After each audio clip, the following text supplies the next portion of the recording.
ओम नमो भगवते वासुदेवाय। देखिए, आज का जो प्रसंग है यह भी एक अति दुर्लभ प्रसंग है, क्योंकि जब गांधारी अपनी पुत्र वधुओं और पोते की बहुओं के साथ हस्तिनापुर से कुरुक्षेत्र के उस मैदान में गई थीं, जिस मैदान में समस्त उनके पुत्र पौत्र रिश्तेदार दामाद सभी मरे पड़े थे, तो उनको देखकर गांधारी बड़ी दुखी हो जाती हैं और फिर वह भगवान श्री कृष्ण को शाप देती हैं। उसी प्रसंग को आप बड़े ध्यान से सुनना, बहुत अच्छा प्रसंग है। जब गांधारी अपनी सभी पुत्र वधुओं तथा पोतों की बहुओं वे अपनी सगी पुत्री जो कि सब विधवा हो चुकी थीं, उन्हें लेकर कुरुक्षेत्र के मैदान में गईं, तब सभी स्त्रियां अपने अपने पति का शव ढूंढ रही थीं और उस भीषण संग्राम में मारे गए सैनिकों के जो शव थे वह एक दूसरे के ऊपर पड़े हुए थे। देखिए, कोई घायल करहा रहा था तो कोई नीचे जमीन में सिर गाड़ कर पड़ा था, कोई बिना मस्तक के पड़ा था तो कोई बिना धड़ के पड़ा था। मृतक योद्धाओं को पहचान पाना भी बड़ा मुश्किल काम हो रहा था। देखिए, उस नरसंहार की भूमि को देखकर सभी राज महिलाएं चीत्कार कर रही थीं और रुदन कर रही थीं। इस अद्भुत भयानक हृदय को द्रवित करने वाले दृश्य को देखकर गांधारी भी पछाड़ खाने लगी। देखिए, सभी दुखी अबलाएं अंतर्नाद से युद्ध स्थल में कोहराम मचा रही थीं।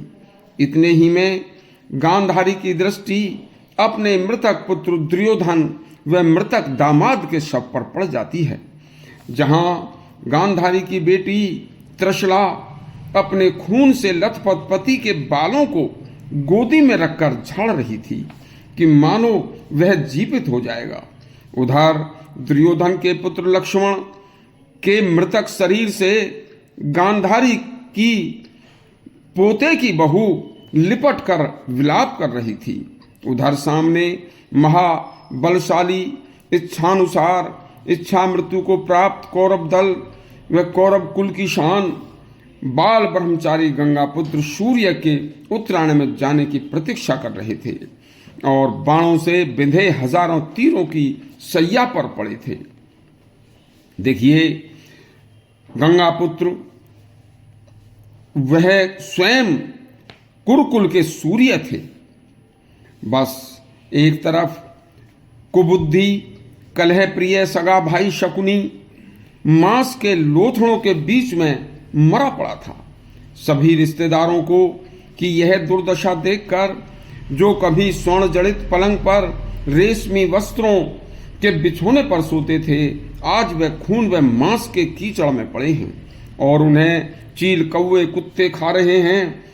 देखो, बस यह भारी विभत्स हृदय को चीरने वाला दृश्य देखकर गांधारी ने चारों तरफ अपना कोई बंधु बांधव जीवित न देखकर अपनी सुध बुध खो दी और वह श्री कृष्ण को अपने पास बुलाने का आदेश देने लगी। जैसे ही स्वयं भगवान श्री कृष्ण गांधारी के सम्मुख आए तो क्रोध की अग्नि में जली हुई गांधारी ने श्री कृष्ण से रोते हुए अश्रुपूर्ण नेत्रों से कहा कि हे केशव, यदि तुम चाहते तो यह भारी नरसंहार रुक सकता था, लेकिन आपने तो छल बल सहित एक पक्ष की सहायता करके मेरे समस्त कुल का नाश करा दिया है। मेरी पुत्री बहुत ही छोटी आयु में विधवा हो गई हैं। मेरी समस्त बहुएं विधवा हो चुकी हैं। आज मेरी पुत्री और बहुएं अपने अपने पति का सिर ढूंढ रही हैं।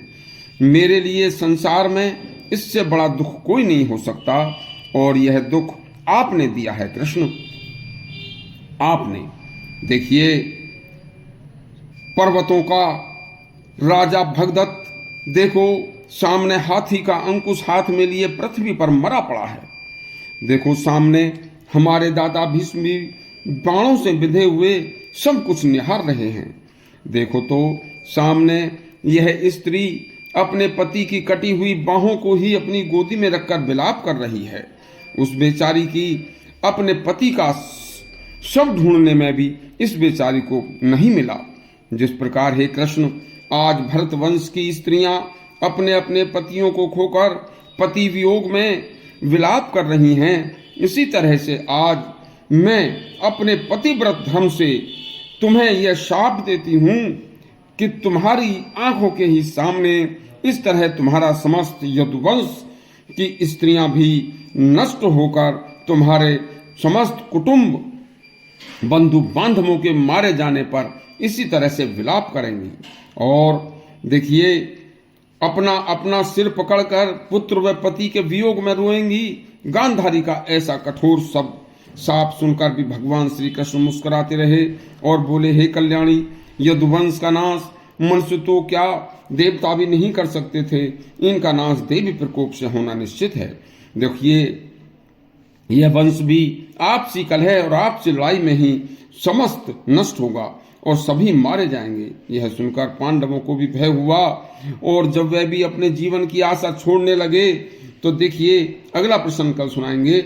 यह प्रसंग यदि आपको अच्छा लगा हो तो हमारा चैनल सब्सक्राइब करें, घंटी अवश्य दबाएं।